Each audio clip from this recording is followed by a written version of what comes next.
প্রিয় দর্শক, আসসালামু আলাইকুম ওয়া রাহমাতুল্লাহি ওয়া বারাকাতুহু। তাসবিহ চ্যানেলে আপনাকে শুভেচ্ছা ও অভিনন্দন।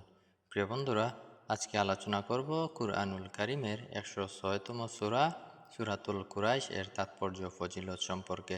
সূরাতুল কুরাইশ অনেক গুরুত্বপূর্ণ একটি সূরা। আজকে আমরা জানব সূরাতুল কুরাইশ পাঠের বিশেষ কিছু নিয়ম সম্পর্কে, যে নিয়মে সূরা কুরাইশ পাঠ করলে মানুষ কখনো সময়ের আগে বৃদ্ধ হবে না। গ্যাস্ট্রিক, আলসার, কোলেস্ট্রল, খাদ্যের বিষক্রিয়ার ফলে যে সমস্ত রোগ হয়, ওই সমস্ত রোগ হবে না। আমরা যে বিষাক্ত খাবার খাই, ফরমালিনযুক্ত খাবার খাই, এ সকল খাবার আমাদের শরীরে কোনো প্রভাব ফেলতে পারবে না। এই আমলগুলো বিশিষ্ট আলেমে দ্বীন আল্লামা পীর জুলফিকার নকশবন্দির কাছ থেকে নেয়া। প্রিয় দর্শক, চলুন সূরাতুল কুরাইশ এর কিছু বরকত ও পাঠের নিয়ম সম্পর্কে জেনে নেই। যদি কোনো আল্লাহর বান্দা ইয়াকিন এবং বিশ্বাসের সাথে বেশি বেশি সূরা কুরাইশ পাঠ করে, ওই ব্যক্তি কখনো সময়ের আগে বৃদ্ধ হবে না। সমাজে অনেক মানুষ দেখতে পাই যাদের যুবক বয়সে চুল দাড়ি পেকে যায়, বিভিন্ন অসুখ দেখা দিয়ে শরীর দুর্বল হয়ে পড়ে। যে সকল আল্লাহর বান্দা প্রতিনিয়ত সূরা কুরাইশ পাঠ করার অভ্যাস করবে, তাদের বয়স বৃদ্ধি পেলেও তাদের তরুণের মতো লাগবে।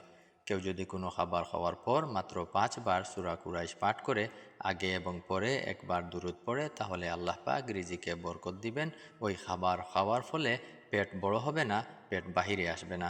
যে কোনো খাবার খাওয়ার পরে 5 বার সূরা কুরাইশ পড়ার অভ্যাস করতে পারলে খাবার থেকে যে সকল রোগ হয়, যেমন gastric, ulcer, diabetes, cholesterol, heart ও লিভারের জটিল কঠিন রোগ হতে আল্লাহ পাক হেফাজত করবেন।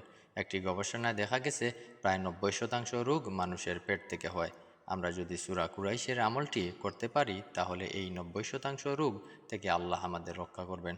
ডাক্তারি চিকিৎসার পাশাপাশি আমরা কুরআনি আমলগুলো করার চেষ্টা করব ইনশাআল্লাহ।